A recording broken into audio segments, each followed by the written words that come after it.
So today we will discuss about the next theory under the behaviorism school of psychology, that is the trial and the error theory or the learning. So before discussing about कि इसके अंदर क्या चीज़ें हैं, ये किसने दी थी, इसके अंदर कौन कौन से कंसेप्ट्स हैं, लॉज हैं, स्टेप्स हैं, हम डिस्कस करेंगे एक छोटी सी कहानी के साथ. सो हमें सबको पता है that practice makes a man perfect. ठीक है, तो जब भी एक प्रॉब्लम में पड़ता है ऑर्गेनिज़म, तो उसको बाहर निकलने के लिए वो कुछ ना कुछ तो करेगा ही, हाथ पांव मारेगा ही, क्योंकि उसका गोल है, उसको उसने अचीव करना ही करना है. ठीक है, वो क्या है, पहले ट्रायल करेगा, कोशिश करेगा, गिरेगा, लड़ेगा, उसकी गलतियां होंगी, फिर वो गलतियों से सीखेगा और धीरे धीरे फिर एक टाइम ऐसा आएगा कि उसको अपनी प्रॉब्लम का हल मिल जाएगा. ठीक है, और फाइनली वो अपने गोल तक पहुंच जाएगा. बस इसी स्टोरी से मिलता जुलता जो है हमारा ये पूरा थ्योरी है, जो कि दिया गया था by the Edward Lee Thorndike. उसने बहुत सारे एक्सपेरिमेंट्स किए, जैसे कि cats, rat, chicken, human beings, कितने सारे एक्सपेरिमेंट्स उन्होंने डिफरेंट चीज़ों के ऊपर करे. अब उसके अकॉर्डिंग क्या था कि जो हमारे कनेक्शंस हैं, किसी तरह के बंध जो हैं वो बन जाते हैं between the stimuli and the responses. अब ये जो हमारे कनेक्शंस हैं, these are illustrated by the symbol that is SR. अब कनेक्शंस के लिए उन्होंने एक वर्ड यूज़ किया दैट इज़ द बॉन्ड, इसलिए इसको बॉन्ड थ्योरी ऑफ लर्निंग भी कहा गया. नाउ हम डिस्कस करेंगे कि जो ट्रायल एंड एरर है, जैसे कि हमने एक छोटे से एग्जाम्पल के साथ हमने एक्सप्लेनेशन दी थी पहले, वही चीज़ इसके अंदर है. वो कहते हैं कि जब भी कोई हमारी प्रॉब्लम आती है, जब कोई भी हमारे पास रेडीमेड सोल्यूशन अवेलेबल नहीं होता, तो इंडिविजुअल जो है कोई ना कोई सोल्यूशन ढूंढने की कोशिश करता ही है. वो पहली कोशिश करेगा, अगर तो वो चल गया ठीक है, नहीं तो वो उसको रिजेक्ट करेगा और दोबारा से कोशिश करेगा. इसी तरह वो नंबर ऑफ़ ट्रायल्स जो है वो करता रहेगा और एक दिन ऐसा आएगा कि जो उसकी गलतियां हैं वो कम हो जाएंगी और जो उसकी जो सल्यूशन है प्रॉब्लम के लिए वो फाइनली उसको मिल जाएगा. So thus in short the organism makes the random activities and then finally reaches the goal accidentally. Finally अब यहाँ पे उसको क्या है कि उसको पता नहीं है कि वो प्रॉब्लम के लिए क्या सल्यूशन है, बट वो कोशिश करता है और एक ना एक दिन उसकी तरफ वो पहुँच जाता है. तो हम यहाँ पे जो थॉर्नडाइक का कैट के ऊपर एक्सपेरिमेंट था उसके बारे में हम बात करेंगे.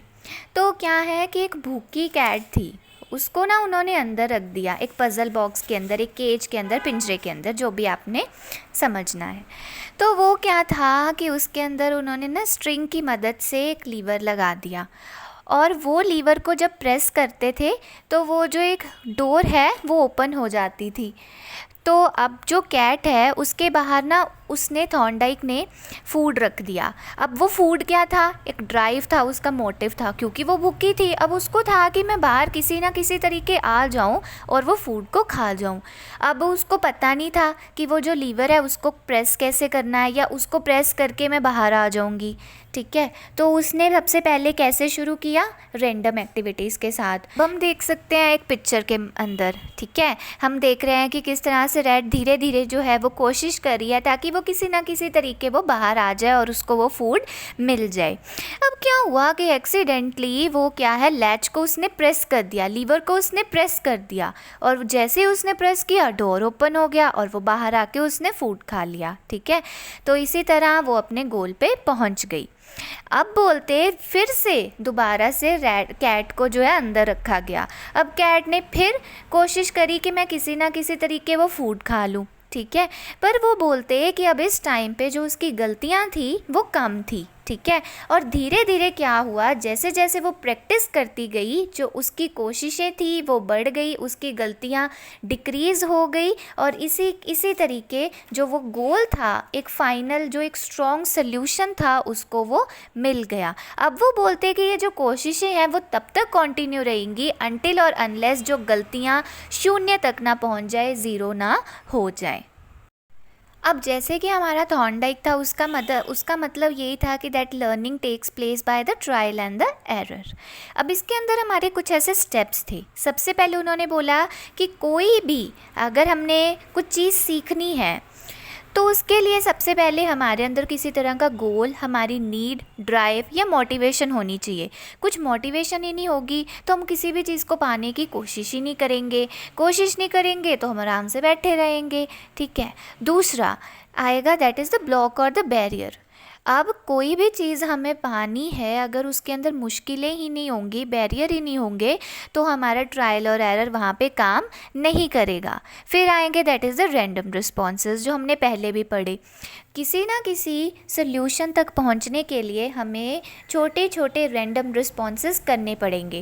Well these are the meaningless actions. अब हमें पता है कि ये हमारे पर्पस को तो सर्व नहीं करेंगे, बट वो हमें ये बताएंगे कि कौन कौन से एक्शंस तुम्हारे लिए सक्सेसफुल प्रूव हो सकते हैं, एज वेल एज कौन कौन से हमारे रिस्पॉन्सेज रॉन्ग होंगे। फिर हमें जब पता लग गया कि अब बाई चांस हमें करेक्ट रिस्पॉन्स जो है वो मिल गया, बाई चांस जो है हमारा एक आधा जो रैंडम रिस्पॉन्स है वो सक्सेसफुल हो गया।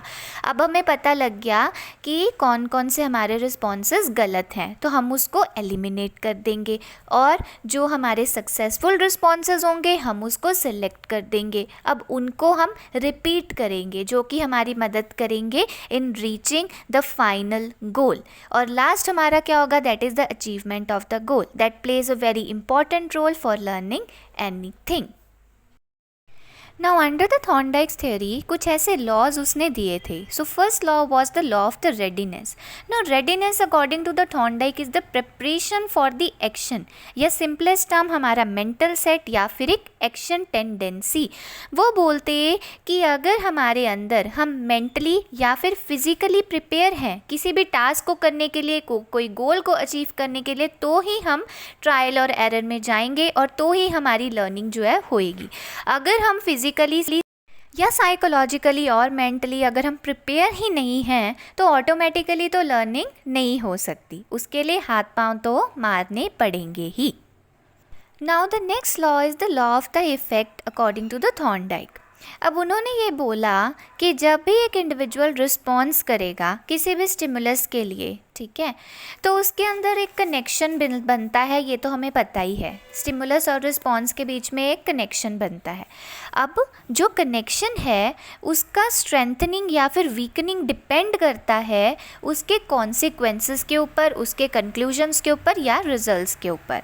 अगर कोई भी एक लर्निंग है वो हमें सेटिस्फेक्शन दे रही है तो ऑब्वियस बात है कि हमारी मोटिवेशन भी इंक्रीज़ होएगी और हम उस स्टेप्स को, उस चीज़ को बार बार रिपीट करेंगे, और इसी तरह से जो हमारा बॉन्ड है वो और ज़्यादा स्ट्रेंथन होता जाएगा, पक्का होता जाएगा।